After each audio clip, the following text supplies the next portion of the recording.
Hello everyone, I'm Belinda. You're welcome to my channel.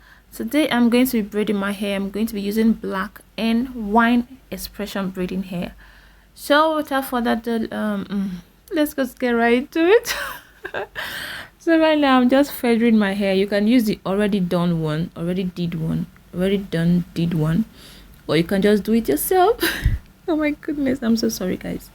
I'm just playing. Let's get into business. So guys, you want to work with section hair. Right here I've sectioned my hair into 3 parts: front, middle, back. So working in section is going to make your work a lot easier. It's going to make your work a lot faster and clean. So what I did is I sectioned from ear to the other ear, and then the other half I split it into 2. So we are starting at the front. I'm almost done with the front section, so I'm going to show you guys how I did it. So here guys, I've sectioned this braiding hair into 3. I've divided into 3, giving it 3 legs. Oh my goodness. So right now I'm going to start braiding. Look closely so you see how I place them in between my fingers. So right now I'm going to make sure that my hair, each section of each leg of this braiding hair has some of my hair in them. What am I saying? Each leg of the braiding hair has some of my real hair in them. And if you notice guys, I braid facing my left side. Sorry guys, my beautiful lovely elder sister brought me some food, so she distracted me there. So as I was saying, I'm braiding facing this left side because that is where I want the braid to fall to. So guys, if you want your braid to fall to the back, make sure you're braiding facing the back. But I like bringing the hair back to my front and braid because it's more comfortable for me right there. You do not want to braid your edges, so always put some brush right there. So now I add the wine color and I secured it at the end, leaving about 5 inches of hair unbraided. So this technique I use right here is the block, like slanted block. This way is going to give it like this illusion of being very full, because each braid is falling in between the other one. It's not falling on top of it, it is falling in between. So this is going to make the hair look fuller than it actually is. Formally, I do the usual straight patterns. I just part my hair straight to the back and then do the small sections of the block. But I realized that this slanted block gives it a more fuller look, like it makes it look fuller.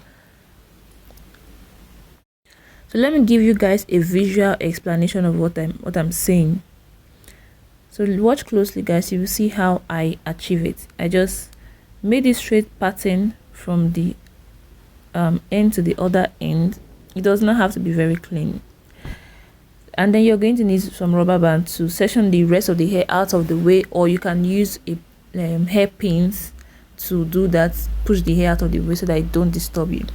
So now you don't divide it right where the other one ends. You're going to do it in the middle of the former one. You see what I did?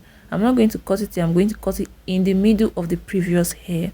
This is how you're going to get each braid falling in between the other one instead of falling on top of it. So guys, in case you didn't get it the first time how I grip the roots, this is how I do it. If you still didn't get it, just pause the video, rewind it a little bit and watch it again, then you're going to get it. And now I'm dividing my hair into each leg of this braid, making sure that every strand of the braid has a piece of my hair in it. And then I start braiding facing towards the part I want my hair to fall to. But when I do that, I like to turn it back to my front because it's more comfortable to braid the hair coming towards me, my face. Since I'm braiding it myself, maybe if someone else is doing it for me, it will be a different story. But when I finish braiding and I let go of the hair, it's going to easily fall to that direction where I started braiding it from. And this technique is going to prevent the hair from being too tight, or when you want to pack it to be paining you too much. Now when you use this technique, it's not going to pain you. So here I'm about to start adding the wine color hair extensions. So watch closely. This is so that you see how I am doing it.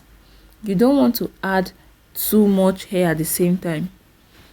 You just have to add them little by little, so the transition is not too obvious, like it will be seamless. in shape. You want to still maintain the same size of the braiding hair. You don't want it to be too thin before you start adding. It's not going to look nice at all. So you want to add it little by little to maintain the same size of the braiding hair, and then you're just going to keep adding until you're satisfied. So guys, please excuse my puffed face. I'm just waking up. This is early in the morning. I forgot to film the part where I roll it on my flexi rod, so I quickly came on here. You want to make sure that you detangle the braiding hair, that part that you have not braid. Detangle it very well. Make sure there's no knot on it, and you're going to need a flexi rod. I use about 8 pieces of flexi rod for my whole hair.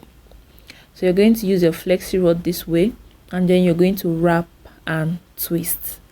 Wrap and twist. If you just wrap it blah blah blah blah, it's not going to come out very nice.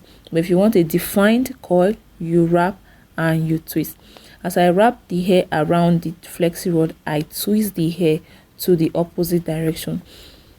Then I continue wrapping. You just watch closely, you're going to see. I'm twisting it right now to the clockwise, anti-clockwise rather, and then I'm wrapping it on the flexi rod, and I'm still twisting it again anti-clockwise. That's what I'm going to keep doing until I wrap the whole hair around it. This is the trick, guys. If you don't do it this way and you just wrap it normally, you're going to see that what you wrap is not firm, and the coil is not going to be defined. It's going to be lazy coil. You don't want that. So you wrap and you twist. And then when I finish doing this, I'm going to dip it in hot water with a little conditioner inside the hot water. And you're going to wait for it to be dry thoroughly. You can air dry or you use your blow dry. Make sure it's very dry before you unravel. Don't just pull, you unravel. You unravel it small like this, and then you're going to get bouncy coils like this.